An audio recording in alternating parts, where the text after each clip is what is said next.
the papers. Let's get straight to it. This is a really interesting story in The Guardian, and it's all about Angela Rayner and the possibility and speculation that she may have a memoir. Yes, well, it's not speculation, in fact. They've confirmed it to The Guardian. Oh, I love it. So Angela Rayner obviously resigned as Deputy Prime Minister a couple of months ago through her own failings. She had to go. And now she's writing a memoir of her rise from abject poverty to being Deputy Prime Minister. Now, it's going to come out in the second half of next year. So people are saying, is this memoir not just her life story, but trying to set out a mission in that kind of US president style? You know, when anyone runs for office in the US, they write a memoir like Barack Obama did. Is that the Angela Rayner strategy? Now, what's interesting is that it will come out, as I say, in the second half of next year. A lot of speculation is that if there's a leadership election, it will be after the local elections in May. So I would dare suggest that surely this doesn't sit very nicely with a run to be Labour leader and Prime Minister. Well, I think it's really interesting, some of the details that she'll cover. Of course, her childhood, where she's spoken often about growing up in poverty, being pregnant at 16, and, you know, her rise to fame from Ashton-under-Lyne in Greater Manchester. Where I lived. Exactly. Wasn't far from me for a decade. So I find those details really interesting. The power play, who knows? Yeah. But it's those details that will speak to so many people. I mean, she is one of the best-known politicians. She's one of the most popular. And so you can imagine she just wants to reset that public perception that she earned from that hard journey. But whether it will get her back into power, well, we'll have to see. Yeah, I tell you who might disagree with you on her being a popular politician. It's Kemi Badenoch, the leader of the opposition. She's in the Times today, and she's speaking about that government strategy that we saw yesterday about teaching misogyny to boys in classrooms, part of a wider plan by the government to halve violence against girls and women in a decade. So, Kemi Badenoch has said, actually, this is a wrong move by the government. Young British boys are not to blame for the rise in violence against women and girls in this country. She says the government's plan to teach schoolboys respect is just the wrong move. She says that a lot of Labour MPs have essentially watched adolescents on Netflix and they've reacted from that, and it's a distraction.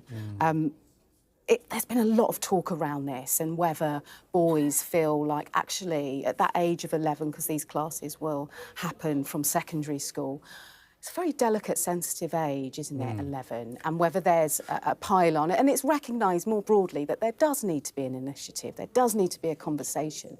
What Kemi Badenoch is saying is this strategy isn't the right one. Yeah, I mean, look, Kemi Badenoch was the Women and Equalities Minister, and none of the suggestions about dealing with the grooming scandal that she was handed were acted on while she was in that post. So I think there's a degree of politicking in talking about this. But the truth is that we clearly have a problem with how we're raising our boys, because, you know, it is not to undermine boys to say that their place in the world, their traditional role, their understanding of their power and their authority has changed a lot in recent decades. And you see it in the evidence. You know, it's great that women are doing fantastically well at getting university places and well-paid jobs compared to a generation ago, but you're seeing particularly working-class white boys failing. And when you have education systems where most teachers are women, for example, you actually have a problem, which is what are the role models for those men? And that vacuum that a teenage boy, not knowing who he is, looks at YouTube, sees Andrew Tate, sees someone giving easy, quite, you know, glamorous answers to where their role should be, and that is a problem. And I think someone has to step in to help the boys as much as to help the women that end up being victims of men that turn violent. Well, that's essentially what Kemi Badenoch is saying, Benjamin. The other idea that was floated around yesterday was actually they're not really targeting tech companies. You know, we've seen in Australia when there's been a ban on social media and smartphones in the pockets of 11-year-olds, and whether that's just something that we should be talking about and focusing on. The government are saying, actually, we can enhance that type of technology by using artificial intelligence, essentially, to block out when a child or a person takes a nude photo. There's technology that exists that does that, that's British-made, that can prevent that from happening. So lots to explore on that story. Can we just move on now to the Mail?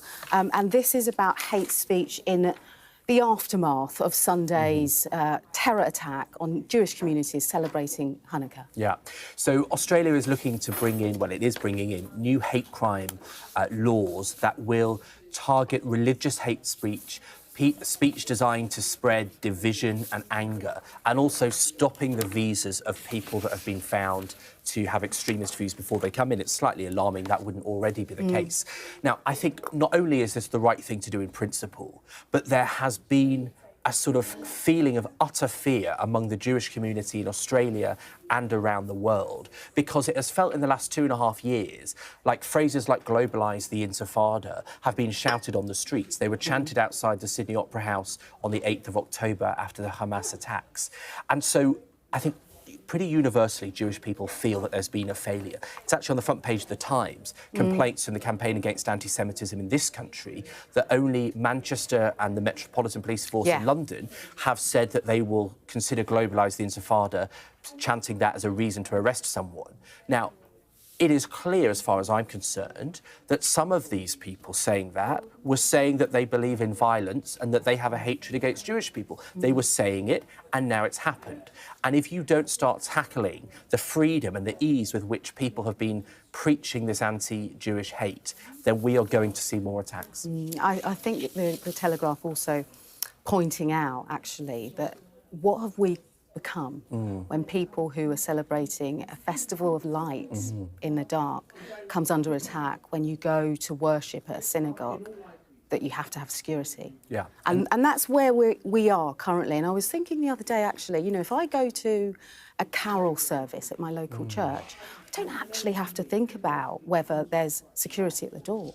But that is a daily occurrence for people across the country, across the world, who are Jewish. And that's when we have to have a conversation about where we are as a society, I think. For sure. And whenever I've been in synagogues, you know, the amount of security in the last 2 years and the level of anxiety that people feel is very real. And I do think that many Western governments have underestimated that fear and that danger.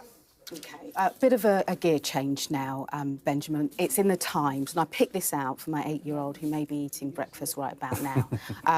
And it's a two-fold story. It's drones have detected this dangerous virus in the breath of whales. So essentially they're worried about that. But what I was really interested in is the way this technology was used. So they got these devices, hovered them briefly over the whales' blowholes to collect any, you know, droplets of what was released. They've taken that back to the lab and discovered that there is a bit of a problem, a bit of a superflu, a virus that's being passed in our oceans, in the Arctic and just off the coast of Africa too. So there's this global race, apparently, using these samples to come up with some kind of, you know, test that could detect whether it's genetic or not. So I just found the whole area of that quite fascinating. Yeah, I think it's incredible. I mean, it slightly amuses me that we can find a measles-like virus in Arctic whales, but I can't see my GP. Well, I find out what I've got. But the technology and the ability to understand our planet and to prevent the dangers, because although this is related to measles, there's no evidence it will pass to humans. Yeah, of course. But of course, sometimes they do mutate into that. And so I think it really is, you know, there's lots to be worried about now, but this is one of the positives. It's been such a pleasure, Benjamin. Thank you for your company. That's all from us. Next, Jones and Melbourne after the break.